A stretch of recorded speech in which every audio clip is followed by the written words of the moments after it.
Make sure to subscribe and turn on the notifications so you can be alerted when new content is released. Enjoy the video. We bring it all the way to the top. We bring it to the top and then we squeeze our intrinsic muscles and we just hold our breath. And when we do that, we increase what's called intrathecal pressure. Now, at the base of the third ventricle sits the pineal gland. And how big is it, Joe? It's the size of a grain of rice, a little bigger than a grain of rice. It's that small? It's that small, yeah. Okay. Now, when we inhale and we squeeze like that, there's fluid inside this closed system between our brain and our spinal column. Inside the skull and the spinal column sits the brain and the central nervous system, and it's bathed in this fluid called cerebrospinal fluid. Okay. Now, cerebrospinal fluid acts as a way to cushion the brain if there's trauma. It creates buoyancy. It helps to transport nutrients. Yeah, and it's a conduit for electrical charges. So when we start breathing, we start to accelerate this cerebrospinal fluid. That's what we're doing. We hold our breath and we squeeze. We increase intrathecal pressure. We start to put a mechanical stress up against those crystals in the pineal gland.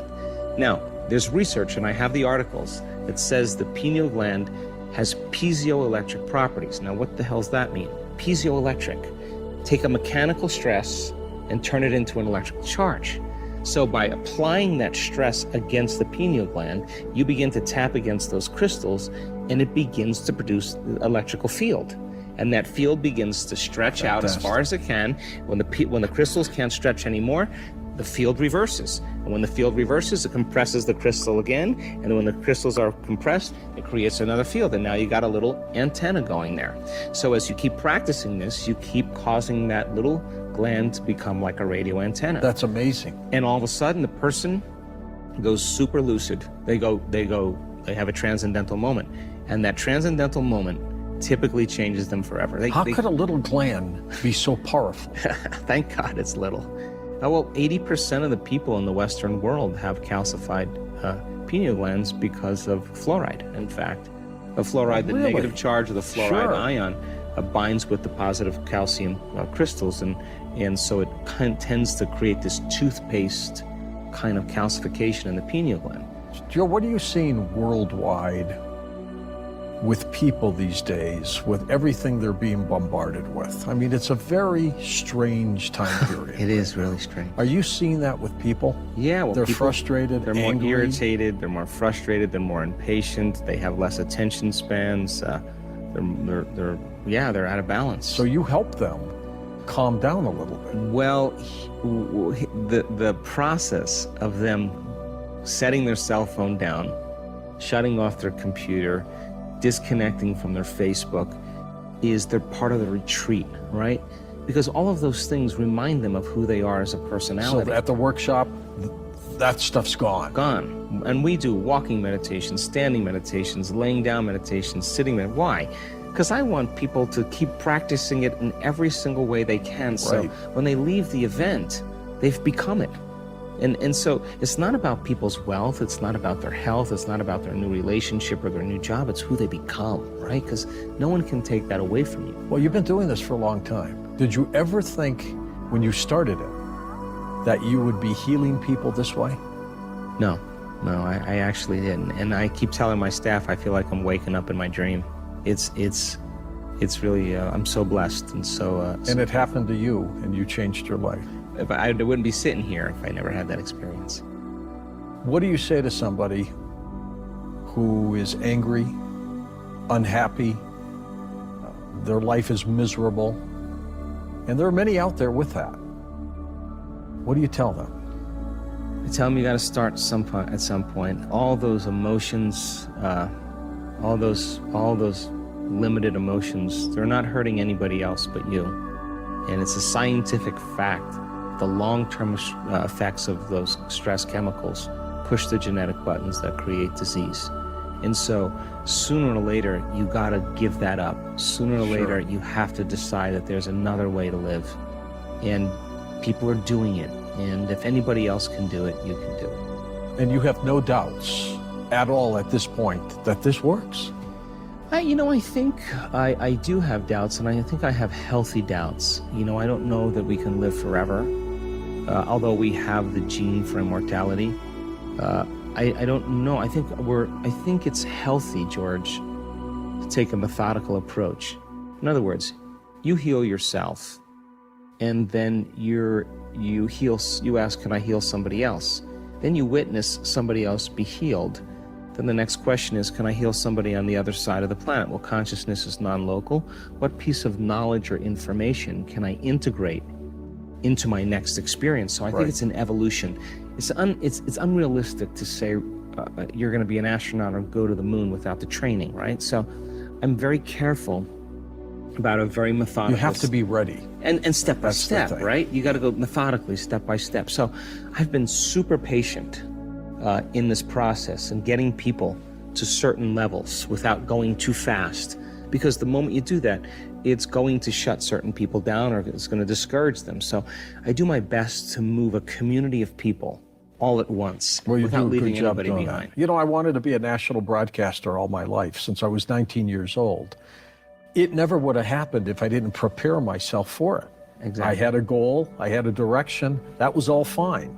But you really have to be ready for it when the time comes, don't you? Absolutely. And it's life is the stage, and taking a little time every day and closing your eyes and disconnecting from your environment, sitting your body down and making it be in one place without eating or smelling or tasting or feeling or seeing, and not being on a schedule to rush to any event in your future or think about your past.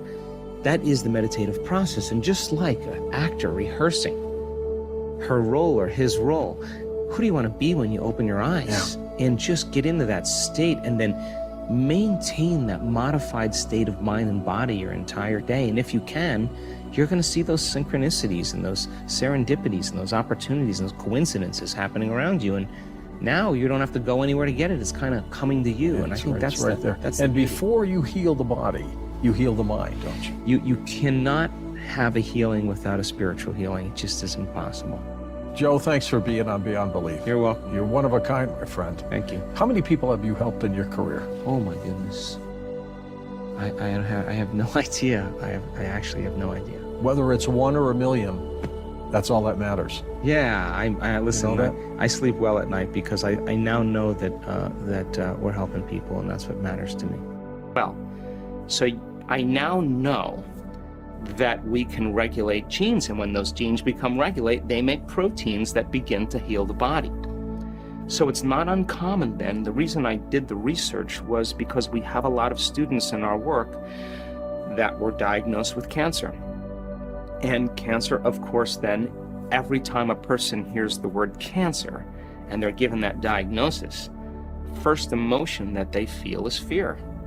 And the moment they feel fear, no new information can enter their nervous system that is not equal to that emotional state.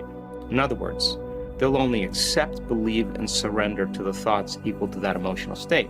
So they get the diagnosis of fear, all of a sudden their body's altered internally, they're looking at the doctor, they're taking a snapshot of that moment, they're creating a long-term memory. Every time they think about what the doctor said, they're conditioning their body to become the mind of fear. They can, with all of their conscious mind, which is 5% of who we are, say, I'm going to be healthy, I'm going to be healthy, I'm going to be healthy, I'm going to be healthy, I'm going to be well, I'm well, I'm well. And that thought's going to stop right at the brainstem and never make it to the body because it's not in alignment with our emotional state. So then people then, when they hear the voodoo curse, when they get the death sentence, 3 months to live, 6 months to live, 9 months to live, 12 months to live, that information goes right in and it begins to program their autonomic nervous system to that outcome. Now, there's nothing wrong with that. The problem is then the person is at a war with themselves because they're waiting for the diagnosis to change, to feel the relief from the fear and emptiness that they're experiencing. And that's separation, that's lack.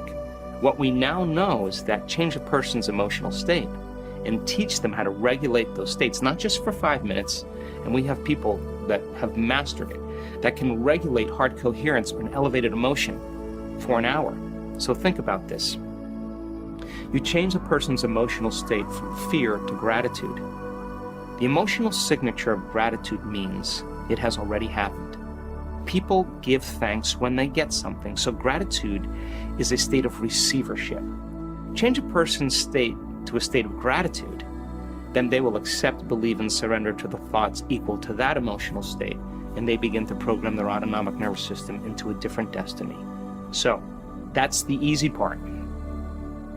The challenge is to get beyond the emotional addiction of fear, to get beyond our doubt, to get beyond feeling terrible and not doing the work because we don't feel better or don't feel good, getting beyond the stress in our life of trying to manage our world